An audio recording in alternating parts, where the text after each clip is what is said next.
Hey there, welcome to the James Show, News Talk 820 WBAP, now on FM at 93.3. Welcome to the big show.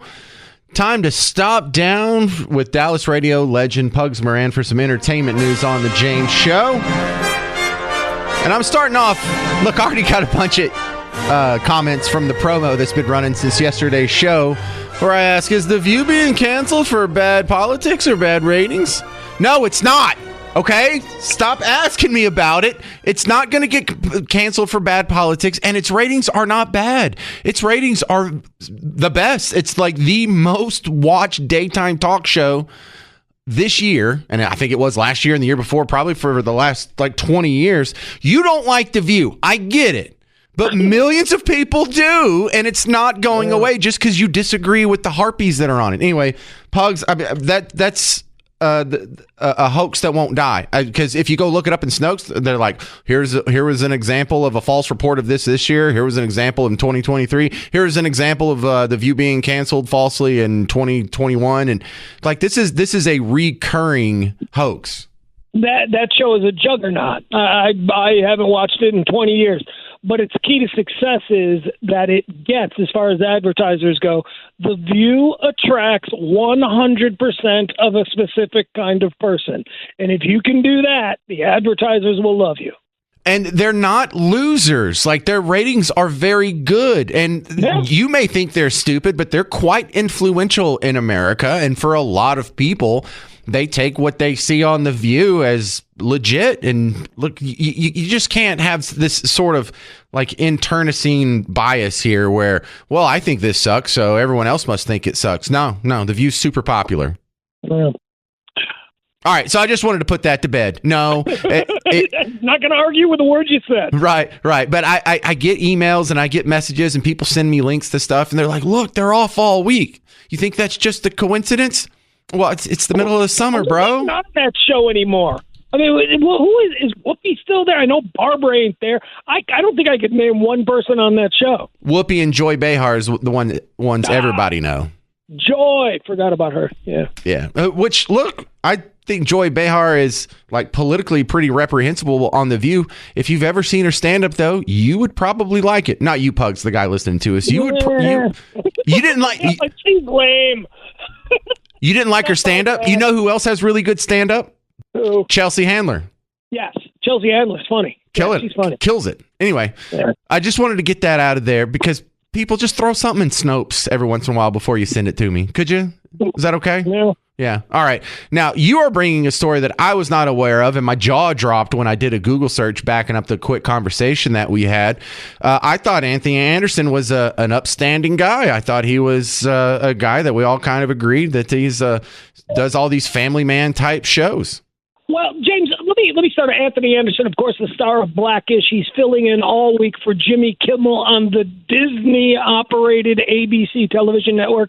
Let me throw three names out to you, James. Jeff Garland, he, of course, played Murray, the dad on Goldberg's.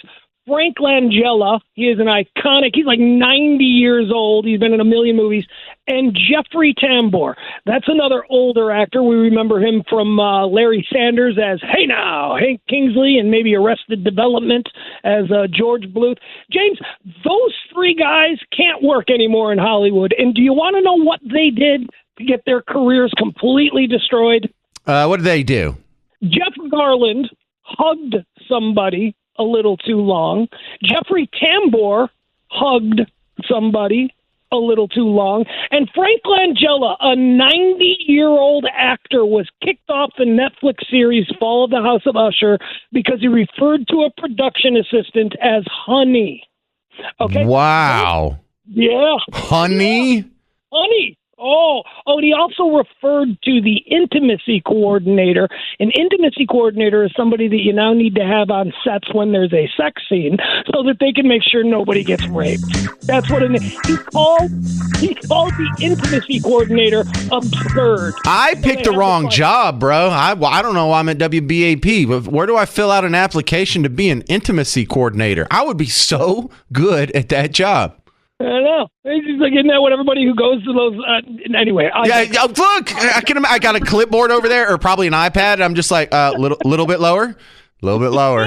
Yeah, a little bit lower. Right there. We've all seen people be intimate, is my point. And it doesn't. All right. So did Anthony Anderson call somebody honey? Is that what he did? No. Anthony Anderson hosted the Emmys. He's the 9 years in a row host of the NAACP Awards. And since 2004, he has 3 rape charges against him. 3 accusations of rape. This man, for some reason, is uncancelable. He's hosting Jimmy Kimmel all week. And it's a big week for Kimmel because Kimmel's a very liberal audience and it's the RNC. So, he's out there just raking the coals on the RNC. And I'm watching this guy going, why isn't he canceled? Why does he keep getting work? Did you look at any of the details of the things that he's been accused of? Yeah, because not only does he have like the rape and sexual assault allegations in there, there's been a couple of them where they had witnesses who saw the woman run away naked and screaming, still the charges get thrown out. Anthony Anderson is ubiquitous. Hollywood has been casting him in everything. He hosts a game show. He hosted the Emmys last year, 9 years in a row, NAACP Awards. This week he's co-hosting with Kimmel. I think Blackish has wrapped, but I think he's got another show. Back in 2004, on the set of Hustle and Flow in Memphis, a 25-year-old woman reported to Memphis police that she was lured into a trailer where she was, I'm going to quote it here now, Anthony Anderson began removing her clothing and began sexually assaulting her. Okay, this according to the complaint. The woman alleged that she had been restrained during the assault and that Anderson took photos of her against her will. Also, according to this complaint, James, she told police that she was kicking and screaming so that everybody can hear her. One person on the set did report hearing it, and when she came to her aid at the trailer, opened the door, and the naked woman came running out screaming. She went directly to the police.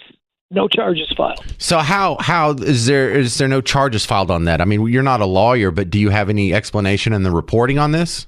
Yeah, 2004. I'm sure Memphis was trying to get Hollywood movies down there, and they didn't want to make a big thing. I think that's what it was. She went to the hospital, then she went to the police. Charges, but police found no evidence to bring charges, even though there was an eyewitness who heard the screams. There was another eyewitness who opened the door to see what was going on when the woman ran out. So that was buried. See, now this sounds so much more solid than so many of the Me Too cases. Like you brought up examples of dudes who like hugged too long and lost their careers. But okay, this happened way before Me Too was ever a thing. But the suspicious part about the judge dismissed the rape charges against Anderson in October of 2004, ruling that there was no probable cause. Oh, okay. But the thing with the Me Too stories is so many of them were like 13, 20 years old stories anyway to begin with. So that shouldn't exonerate him just because this happened 20 years ago now. Well, then there was this one later in 2004 when another woman claimed that she was lured to his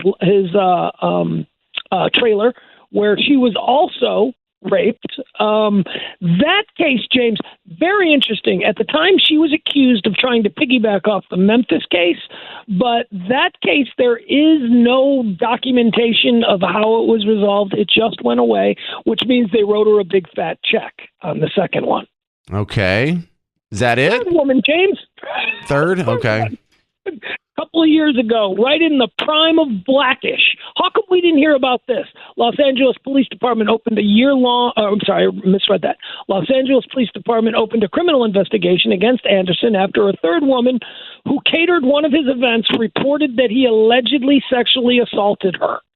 The woman claimed she had met with Anderson after the event to discuss future opportunities, at which point she alleged he assaulted her. Sources told blah blah blah. She decided to go to the police a few months later.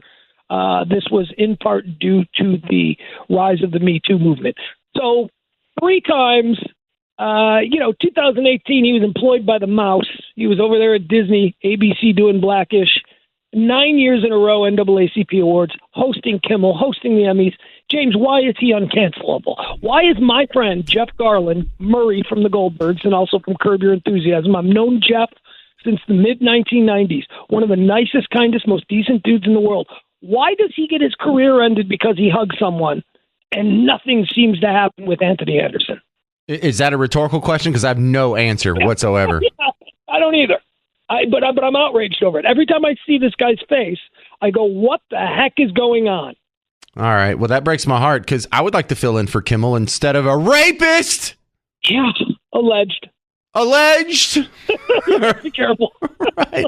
The other thing I want to talk about in just to round out entertainment news here in Dallas, we've had a couple of suspicious arson issues, or I don't know if it's arson, fires, because I was making the jokes last week. The baby dolls in Fort Worth burned down, and I was just kidding. I was like, it must smell like burnt latex and failure. But just down the road from where we're at here in downtown Dallas. On Monday, the Hooters caught fire. And so do we have a DFW boob arson? Yeah, I don't know. There is something going. Somebody has declared war on DFW restaurants. Well, maybe. It could just be a coincidence, or it could be a guy like me. I'm obsessed with both boobs and fire. I just not like that. We need Abbott to bring out the National Guard to protect Twin Peaks. What? Right. I heard they already had a fire truck parked outside of Ojos Locos. Okay. All right. Or maybe Jesus. This is a new Jesus. He's just a little salty these days. He's tired of asking nicely. Oh my God. I don't know. It's really inconvenient for me because now I have to find a new place for my weekly Bible study group. So anyway, thank you very much. This has been... Wait, I had the wrong theme again. You didn't even acknowledge that I was laying out on you on those jokes. No, that's fine. Laying out was probably preferable for entertainment purposes. Thank you. This is the great Pugs Moran. You can find him outside the show. If you Google Pugs Moran, it shows up. Or Radio Misfits, radiomisfits.com. You know what it probably was? Baby dolls, Hooters burned down. It's probably Project 2025. It's one of the bullet points. All right, stay put. Coming up next, the great one, Mark Levin. I'm James Parker. This has been The James Show. News Talk 820 WBAP, now on FM at 93.3.